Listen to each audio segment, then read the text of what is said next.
कभी शेर को भी सवा शेर मिल ही जाता है। आज की कहानी एक बुढ़िया और दो शातिर ठगों की कहानी है, जो बहुत ही हास्यप्रद और मनोरंजक होने वाली है, इसलिए कहानी को अंत तक अवश्य देखिए। बहुत समय पहले की बात है। एक गांव में एक बुढ़िया रहती थी। एक दिन वह किसी आवश्यक कार्य से शहर जा रही थी। वह कुछ सोने चांदी के जेवरात पहने हुए थी तथा हाथों में एक पोटली लिए हुए थी। अभी वह कुछ दूर ही चल पाई थी कि रास्ते में उसे दो शातिर ठग मिल गए। उन्होंने देखा कि बुढ़िया मालदार मालूम पड़ रही है। वे सोचने लगे कि इस बुढ़िया को ठगने का कोई उपाय निकाला जाए। लेकिन बुढ़िया भी कोई साधारण और सीधी सादी नहीं थी। उसने भी जीवन के लंबे अनुभवों से बहुत कुछ सीख रखा था। वह पहले से ही सतर्क होकर चल रही थी। बुढ़िया को ठगने के उद्देश्य से वे दोनों ठग जल्दी ही बुढ़िया के पास आ पहुंचे और बड़े ही आदर पूर्वक बुढ़िया को प्रणाम कर बोले कि प्रणाम दादी अम्मा, कहाँ जा रही हो? बुढ़िया ने जवाब दिया, जीते रहो बेटा, मुझे शहर में कुछ काम है इसलिए मैं शहर जा रही हूँ।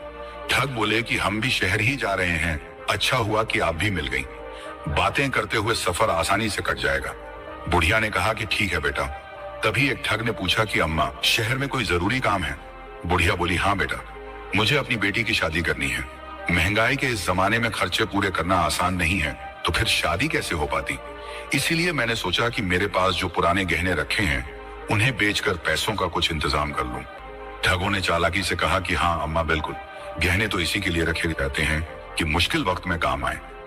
दूसरे ठग ने बुढ़िया को अपने जाल में फंसाने के लिए कहा कि अम्मा, सफर काफी लंबा है, इसलिए आप कोई अच्छी सी कहानी सुनाइए ताकि सफर मजेदार हो जाए। बुढ़िया ने मुस्कुराकर कहा कि बात तो ठीक है बेटा, लेकिन अभी मुझे कोई अच्छी कहानी याद नहीं आ रही है, इसलिए पहले आप लोग कोई कहानी सुनाओ, फिर शायद मुझे भी कोई कहानी याद आ जाए। पहले ठग ने चालाकी से कहा कि अम्मा, सुनी सुनाई कहानियां सुनाते सुनाते जी भर गया है, इसीलिए मैं आपको अपनी आप बीती सच्ची कहानी सुनाऊंगा।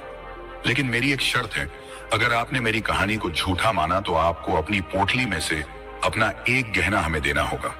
बुढ़िया तो पहले ही ठगों की नीयत भांप चुकी थी। वह समझ गई कि वे उसे किसी चाल में फंसाना चाहते हैं।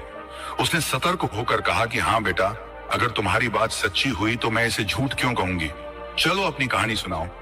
कहानी सुनते सुनते लंबा सफर भी आसानी से कट जाएगा। पहला ठग कहानी सुनाने लगा। उसने कहा कि बचपन की बात है, मैं एक गली से गुजर रहा था कि तभी मुझे रास्ते में एक लकड़ी की गेंद पड़ी हुई मिली। ज्यों ही मैंने उसे ठोकर मारी, वह जादुई गेंद फट गई और उसमें से एक जिन्न निकलकर आसमान की ओर उड़ गया। मैं उसे हैरानी से देखता रहा, लेकिन अचानक वह मेरी नजरों से ओझल हो गया। जब मैंने जमीन पर फिर से देखा तो वही जिन्न मेरे सामने खड़ा था। जैसे ही मेरी नजरें उससे मिली, वह मेरी आंखों के रास्ते मेरे जिस्म में समाने लगा। जिन्न के मेरे जिस्म में समाते ही मुझे भी उड़ने की शक्ति मिल गई। मैं भी आसमान की ऊंचाइयों में उड़ने लगा। उड़ते उड़ते मेरी भिड़ंत एक चील से हो गई। उसने झपट्टा मारकर मेरी दोनों आंखें निकाल ली और मुझे अपनी चोंच से मार मार कर समुद्र में गिरा दिया। ठग अपनी कहानी बड़े जोश से सुना रहा था कि अचानक उसने कहानी के असर का अंदाजा लगाने के लिए बुढ़िया से पूछा कि क्यों दादी अम्मा, मैं झूठ तो नहीं बोल रहा। बुढ़िया ने हल्की मुस्कान के साथ सिर हिलाते हुए कहा कि बेटा, मुझे पूरा यकीन है कि तुम बिल्कुल सच बोल रहे हो, क्योंकि कभी कभार इंसान को जिंदगी में ऐसे अजीबोगरीब हालात का सामना भी करना पड़ सकता है। तुम बिल्कुल सच कह रहे हो, इसलिए अब आगे की कहानी बताओ कि तुम समुद्र से जिंदा कैसे निकले। ठग ने अपनी कहानी आगे बढ़ाते हुए कहा कि अम्मा, जैसे ही मैं समुद्र में गिरा तो मुझे महसूस होने लगा कि मेरा कद बढ़ता ही जा रहा है, लेकिन तभी एक विशालकाय मछली अपना खौफनाक जबड़ा खोले मेरी ओर बढ़ने लगी और अगले ही पल उसने मुझे निगल लिया। मैं मछली के पेट में चला गया। संयोग से कुछ ही देर बाद वह मछली एक मछुआरे के जाल में फंस गई। मछुआरा इतनी बड़ी और शानदार मछली पाकर बहुत खुश हुआ। उसी दिन शहर के कोतवाल के घर एक भव्य दावत का आयोजन किया जा रहा था और दावत के लिए मछली पकाने की जिम्मेदारी उसी मछुआरे को सौंपी गई थी। मछुआरा मछली को जिंदा ही अपने ठेले पर लाद कर कोतवाल के घर ले गया। इतनी ताजी और विशाल मछली देखकर कोतवाल ने मछुआरे को ढेर सारे इनाम दिए और तुरंत बावर्ची को बुलाकर आदेश दिया कि इस मछली को अच्छी तरह साफ करके स्वादिष्ट पकवान तैयार किया जाए ताकि मेहमान इस दावत को हमेशा याद रखें। बावर्ची ने मछली की सफाई के लिए जैसे ही अपने औजार निकाले, मछली ने अचानक छलांग लगाई और झपट कर बावर्ची को पकड़ लिया और अगले ही पल मछली ने बावर्ची को जिंदा ही निगल लिया। बावर्ची के सहायक यह दृश्य देखकर जोर जोर से चीखने लगे, जिससे कोतवाल साहब स्वयं वहां आ पहुंचे। उन्होंने तुरंत एक वैद्य को बुलवाया और उसे आदेश दिया कि मछली का पेट बहुत सावधानी पूर्वक काटा जाए ताकि बावर्ची सही सलामत बाहर आ सके। जब मछली का पेट काटा गया तो अंदर से सिर्फ बावर्ची ही नहीं बल्कि मैं भी सही सलामत बाहर निकल आया। हैरान करने वाली बात तो यह थी कि मेरी आंखें जो चील ने निकालनी थीं, वे भी अब बिल्कुल सही हो चुकी थीं। मैं पूरी तरह स्वस्थ था और अपनी आंखों से सब कुछ देख पा रहा था। बावर्ची को देखकर लोग पहले ही चौंक गए थे, लेकिन जब उसके साथ मैं भी बाहर आया तो सबकी आंखें फटी की फटी रह गईं। सब सोचने लगे कि मछली के पेट में जाकर बावर्ची एक का दो कैसे हो गया। तब मैंने अपनी सारी कहानी कोतवाल को सुनाई। मेरी अनोखी दास्तान सुनकर कोतवाल साहब बहुत खुश हुए। उन्होंने मुझे पहनने को बहुत सुंदर कपड़े दिए और दावत में शामिल होने का न्योता दिया। उसी दिन से कोतवाल साहब मुझे जानने लगे और मेरी बहुत इज्जत करने लगे। ठग की कहानी सुनकर बुढ़िया ने बड़ी बेपरवाही से कहा कि बेटा, तुम तो बड़े बहादुर निकले। तुमने मुश्किलों का सामना बड़ी ही हिम्मत से किया। तुम्हारी हिम्मत और साहस की जितनी भी तारीफ की जाए वह कम ही है। लेकिन बुढ़िया मन ही मन मुस्कुरा रही थी, क्योंकि वह जान चुकी थी कि ठग सिर्फ उसे मूर्ख बनाने के लिए इतनी ऊटपटांग कहानियां सुना रहा है। परंतु बुढ़िया ने भी ठगों को उनकी ही चाल में उलझाने का फैसला कर लिया था। बुढ़िया की बात सुनकर ठगों ने सिर पकड़ लिया। उन्होंने सोचा था कि बुढ़िया उनकी झूठी कहानी को नकार देगी और वे उसका जेवर हड़प लेंगे, लेकिन जब उनका तीर निशाने पर नहीं बैठा तो वे भीतर ही भीतर घबरा गए।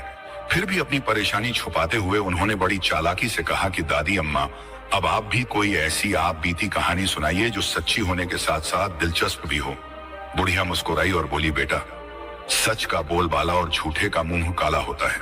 मैंने जिंदगी में कभी झूठ नहीं बोला है, इसलिए अब इस बुढ़ापे में झूठ बोलकर अपनी साख खराब नहीं करना चाहती। इसलिए मैं तुमको अपनी एक सच्ची कहानी सुनाती हूँ, लेकिन मेरी भी एक शर्त है। अगर तुमने मेरी कहानी को झूठा कह दिया तो मैं तुम दोनों से 500 रुपए वसूल करूंगी। ठगों को लगा कि बुढ़िया की कहानी सुनने के बाद कह देंगे कि हाँ अम्मा, आपकी कहानी बिल्कुल सच्ची है, और तब तक हम इस बुढ़िया को ठगने की कोई नई योजना बना लेंगे। यह सोचकर वे खुशी खुशी बोले, हाँ अम्मा, हमें यह शर्त मंजूर है। बुढ़िया ने अपनी कहानी शुरू करते हुए कहा कि बेटा, मेरा बाप एक किसान था। जब मेरी शादी हुई तो दहेज में उसने मुझे बैलों की एक जोड़ी भी दी थी। वह बैलों की जोड़ी इतनी सुंदर थी कि दूर दूर के गांवों से लोग उन बैलों को देखने के लिए आते थे। एक दिन खेतों में काम करते करते दोनों बैल आपस में भिड़ गए। एक बैल ने दूसरे बैल के माथे पर इतनी जोर से सींग मारा कि उसके माथे पर बहुत गहरा जख्म हो गया। मेरे पति ने उस बैल का बहुत इलाज करवाया, पर उसका घाव भरने का नाम ही नहीं ले रहा था। फिर ना जाने कहां से एक रुई का बीज उस जख्म के अंदर चला गया। हमने उसे निकालने की बहुत कोशिश की, लेकिन वह निकल नहीं सका। कुछ ही दिनों में वहां एक कपास का पौधा उगाया। धीरे धीरे वह पौधा इतना बड़ा हो गया कि उसमें बहुत ही उम्दा किस्म की कपास उगने लगी। हमने उस कपास को इकट्ठा करना शुरू कर दिया। इस तरह हमारे पास बहुत सारी कपास जमा हो गई। जब यह खबर दूर दूर तक फैली तो लोगों की भीड़ हमारे घर उमड़ पड़ी। सभी इस अनोखे बैल को देखने के लिए आने लगे। हमने बैल को अपनी हवेली में बांध दिया और उसकी दर्शन फीस 4 आने प्रति व्यक्ति रख दी। बैल दर्शन से हमें इतनी कमाई होने लगी कि हमारे दिन ही बदल गए। हमारे पास इतना पैसा जमा हो गया कि हमने कई औरतों को रुई धुनने पर लगा दिया, चरखों पर सूत काटना शुरू करवा दिया और बुनकरों से कपड़ा तैयार करवाने लगे। धीरे धीरे हमारे पास कपड़ों के ढेर लग गए, जिनमें कुछ कंबल नुमा कपड़े खास तौर पर बुने गए थे। एक दिन जब हमने कपड़ों का हिसाब लगाया तो पता चला कि कपड़ों के ढेर से 2 कंबल चोरी हो गए हैं। उनकी बहुत तलाश की, मगर उनका कोई पता नहीं चला। इतना कहकर बुढ़िया ने ठगों की ओर गहरी नजरों से देखा और बोली कि बेटा, भगवान झूठ ना बुलवाएं, आज मेरे वे दोनों कंबल मिल गए हैं। इस पर ठग आश्चर्यचकित होकर बोले कि अम्मा, वे दोनों कंबल आपको कहाँ मिले? बुढ़िया ने दोनों ठगों से कहा कि मेरे वे दोनों कंबल आप दोनों ने ओढ़ रखे हैं, इसलिए शराफत इसी में है कि तुम लोग फौरन मेरे दोनों कंबल मुझे वापस कर दो। बुढ़िया की यह बात सुनकर दोनों ठग सकते में आ गए। वे एक दूसरे की शक्ल देखने लगे। उन्होंने सोचा कि अगर हम ये कहते हैं कि ये झूठ है तो हमें 500 रुपए इस बुढ़िया को देने पड़ेंगे। कंबल तो 10-20 रुपए का ही होगा।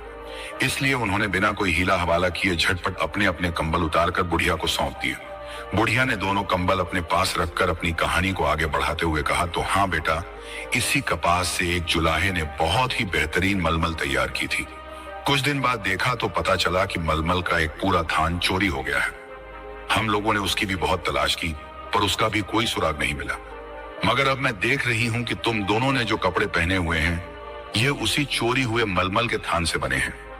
यह सुनकर ठगों के तो होश ही उड़ गए। वे सोचने लगे कि अब तो लेने के देने पड़ गए, अब यह बुढ़िया हमारे कपड़े भी ना उतरवा ले।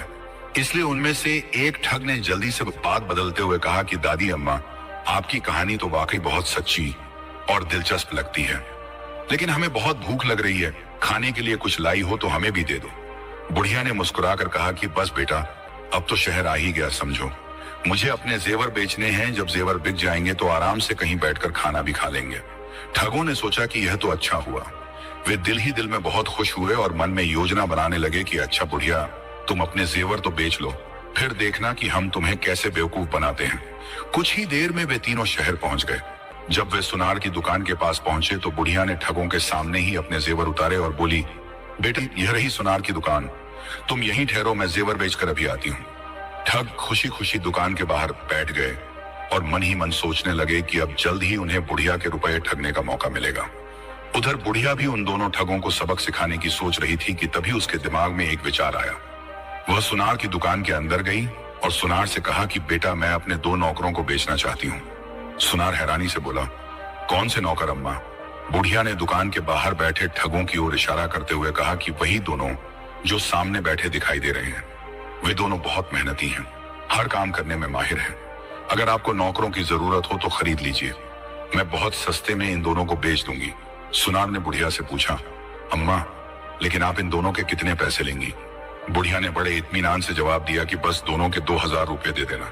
सुनार ने थोड़ा अचरज से कहा, 2000 रुपए तो बहुत ज्यादा है, कुछ कम कीजिए तो बात बन सकती है। मामला 1500 रुपए में तय होता देख बुढ़िया ने सोचा कि अब थोड़ा दिखावा करना जरूरी है। वह सोचने का नाटक करते हुए बोली, अच्छा जरा रुको, मैं अपने नौकरों से भी पूछ लूं कि वे दोनों अलग अलग बिकना चाहते हैं या एक ही जगह पर। फिर उसने ऊंची आवाज में बाहर बैठे ठगों से पूछा, बेटा यह बताओ कि मैं एक एक करके बेच दूं या दोनों को एक साथ बेच दूं?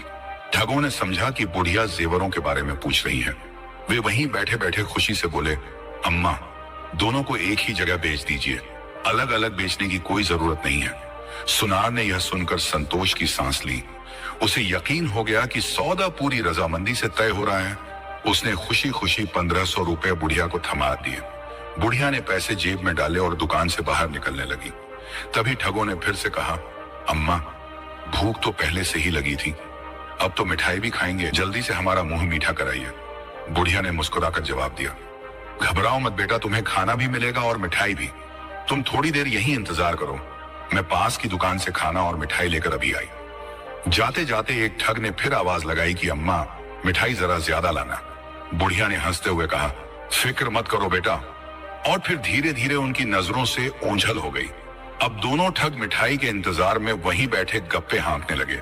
इधर सुनार ने जब देखा कि उसके नए नौकर बाहर बैठकर आराम से बातें कर रहे हैं तो उसने उन्हें अंदर बुलाया और डांटना शुरू कर दिया। पहले तो दोनों ठग सिर झुकाकर चुपचाप सुनार की डांट सहते रहे, लेकिन जब उन्हें पूरा माजरा समझ में आया तो उनके होश उड़ गए। अब पछताने के सिवाय कोई रास्ता नहीं बचा था। यह उनकी जिंदगी का पहला मौका था जब उन्होंने महसूस किया वाकई कभी कभी शेर को भी सवा शेर मिल ही जाता है। इस कहानी से यह सीखने को मिलता है कि संकट की घड़ी में धैर्य और बुद्धिमानी से काम लेना चाहिए, जैसे कि उस बुढ़िया ने ठगों की हर चाल को न केवल समझा बल्कि बड़ी होशियारी से उन्हें उन्हीं की चाल में फंसा लिया। तो दोस्तों, कहानी पसंद आई हो तो एक लाइक और शेयर करके चैनल को सब्सक्राइब कर लेना।